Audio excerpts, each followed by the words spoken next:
a lot, but it's the trigger. Hey, Agent Jensen, nice work in Dubai. But still, you know what I want to know is who those ogged-up guys in the gold masks were. I'll be compiling all the case files, and as soon as I know anything, it'll be up on the board. Just wish someone would nut up and take the blame. The classic Diwali structure has two spies, or pakhans, working for the lieutenant who report directly to the boss, to make sure he stays the boss. Those guys are pretty violent. Oh, here we go. The Diwali crime family. As you may already know, they're one of the largest crime syndicates in Eastern Europe, but they do business almost everywhere, from Northern Europe all the way to the Middle East. After their humble beginnings in a coastal town in Georgia, the Diwali quickly moved from gambling to more lucrative criminal enterprises until they found their specialty, smuggling, which includes human trafficking too. The Diwali can get anything to anywhere. It's as if borders just don't exist to them. But their rapid expansion came at the cost of their Georgian purity when they started incorporating an ever-increasing number of Russians into the group. If you ask me, I think a major power struggle is coming within the Diwali. One of the old versus the new. The past versus the future. I'd love to get a look at the bomb site myself, but no dice, not our show. The classic Diwali structure has two spies, or pakhans, working for the lieutenant who report directly to the boss, to make sure he stays. Would be great if we knew Those where to guys are start. pretty violent. Purity First is an anti-aug group dedicated to keeping humans human, all pure, no augmentations. In their obsessive pursuit of this goal, they have taken extreme measures and are suspected of being responsible for multiple acts of breaking and entering, vandalism, and theft. On occasion, they've even become violent, being implicated in several assaults and murders as they push for their goal of human purity. They've been quiet since the incident. I don't even know where to start with theorizing percentages. The Diwali called this guy Constantine. Like that's supposed to be intimidating, right? We don't have a last name for Constantine, but until his death in the Rizika bombing, he was a high-placed member of the Diwali crime family, answering to Otar Vodkavelli. We suspect he has lots of connections in the upper echelons of the organization, all the way up to Radish Nikoladze and beyond. Between you and me, I suspect that he's a Pakhan, a spy that watches a Diwali lieutenant closely to make sure he doesn't make a move on the boss. Otar Vodkavelli, this guy's a classic. They don't make many like him anymore. Sharp mind, a real businessman. One of those gangsters who thinks that crime is a necessary evil, no? If it's gonna happen, he's there to make sure people have respect and make good money. Good business. You'd think one of them would Otar's right-hand man is this guy, Banner. Not the sharpest tool in the shed, if you know what I mean, but he's strong and loyal, something Otar values greatly.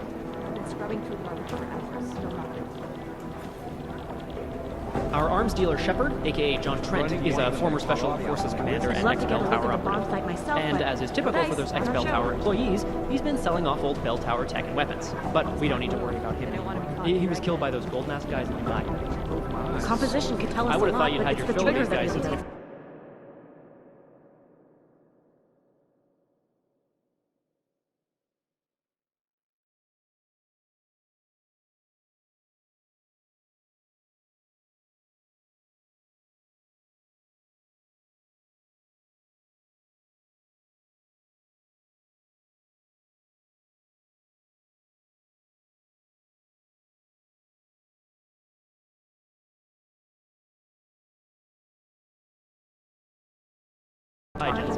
The Jinn, a group of smugglers led by twin brothers Salar and Wasim Alam.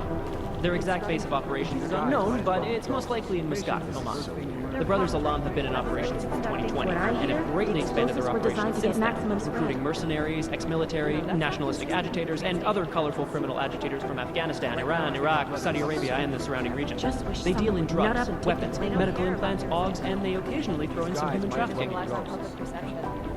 This guy is the face of the Jinn and a charismatic force of nature.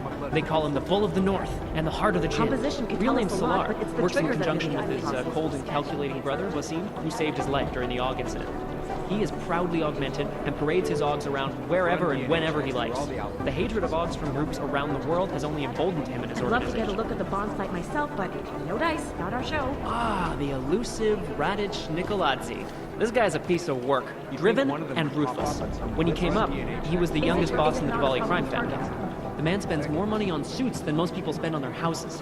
But don't let the looks and the haute couture fool you. He's the boss, he's in control, and he squashed more than a few people who've tried to take him down along the way. Negative. They're saying it was faulty wiring.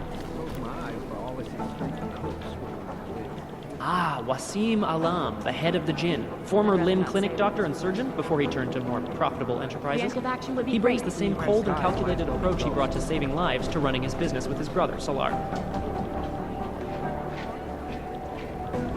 Ah, Agent Singh, great poker player. I still owe him 100 credits. So I hope his I don't even incursion know with where the to Jinn start lasts with another few theorizing months. percentages. You know, maybe he'll forget I owe him the money. Nothing. Been listening to this police chatter? Oh my god, it's a comedy of errors. You know as much as I do I'd love about to these get a guys. look at the They're bomb site augmented, myself, but well-trained, no dice. and I'll very show. dangerous. And they seem to be massing weapons and augs for some sort of attack. We don't know what It's the yet. right call. I'm relieved, to be honest. You've heard of these guys, Composition could ARC, tell or us the a lot, Augmented but Rights it's the trigger Coalition. that really does the They're a talking. human rights group who, on the surface at least, is trying to provide equal rights for augmented people. It was started by Dr. Talos Rucker, soon after the AUG incident when Rucker started to speak out against the anti-AUG legislation that was being passed by several local governments. If you ask me, it's not working. They seem to be getting worse. ARC preaches non-violence, but a string of terror attacks has put them on the terror watch list. So I'll let you be the judge.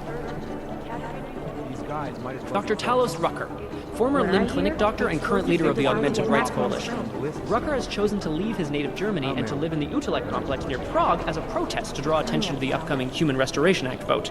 Rucker is a pacifist and believes that what is happening in Prague is what will happen all over the world if the Restoration Act becomes law. Ghosts. Patience is the first thing you learn ahead. You've heard of these guys, ARC, or the Augmented Rights Coalition. They're a human rights group who, on the surface at least, is trying to provide equal rights for augmented people. It was started by Dr. Talos Rucker, soon after the AUG incident when Rucker started to speak out against the anti-AUG legislation that was being passed by several local governments.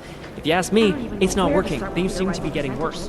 ARC preaches non-violence, but a string of terror attacks has put them on the terror watch list. So I'll let you be the judge. That's not consistent with the train station cameras. Samizdat is an underground news outlet that likes to think of itself as the real news. They are anti-establishment and anti-almost everything else, including business addresses, so we like to keep our eyes and ears open for any mention of them. We're advising people to stay out. Here we go, the Church of the Machine God, and to some, the Church of the Machine, without the God. And then again, to others, the Singularity Church of the Machine God. This group has so many names and subgroups, it's hard to keep track. And believe it or not, they've been around in one form or another since the early 1970s. There are a lot of contradictory reports on who they are and what they want, but in general, they all want the same thing. They want to merge their consciousnesses and become one with the machine god through a ritual they What I call hear, ascension. explosives were designed to get maximum spread. The Church of the Machine God has a leader, but all we know about her at this point is that she's a woman and they call her Mother. That's creepy, right? I think that's really creepy. Preemptive action would be great if you knew where to start. There's a rumor that the Church of the Machine God is building a machine that will help bring forth the singularity. Sure, I guess that's a possibility. I'm just not sure what they would plug that machine into. I'd love to get a look at the bomb site myself. The New but Sons of no Freedom, dice. or NSF, is a small group of militant constitutionalists and secessionists operating in the continental United States, particularly in the Pacific Northwest. The group was formed as a reaction to the American government's increasingly authoritarian regime.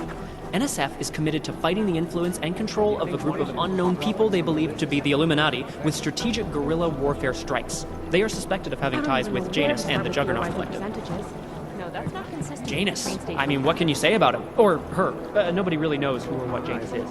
But what many believe is that Janus Composition is could tell running us the a lot, most but it's the dangerous trigger that hacking really group does in the the talking. world, attacking corrupt politicians and businesses on a global scale. The corporate world is terrified of Janus. Negative. Ah, what to say about the Juggernaut Collective that isn't speculation. A bunch of their members were running operations out of Montreal in 27, resurfacing for a while in 28. You heard of the Rifleman Bank Station? I don't even Bell know Tower? where to start with Anyway, theorizing the collective is a percentages. group of hacker activists, or hacktivists. God, I hate that word. Dedicated to the cause of freedom. At least that's what they say, or what their actions appear to say. They love to fight get a look corruption at the by bomb exposing site myself, hypocrisy but and protecting no the dice. unprotected. Don't show. No one knows the real power structure inside of the collective, but there is one name that echoes over the darknet. And that name that echoes, even louder than Hex, and you can talk to Peter Chang if you don't believe me, that name is Janus. And some say Janus runs everything, while others think there is no Janus. No, it's the right call. I'm relieved. Composition could tell us a lot, but it's the trigger that really does the talking.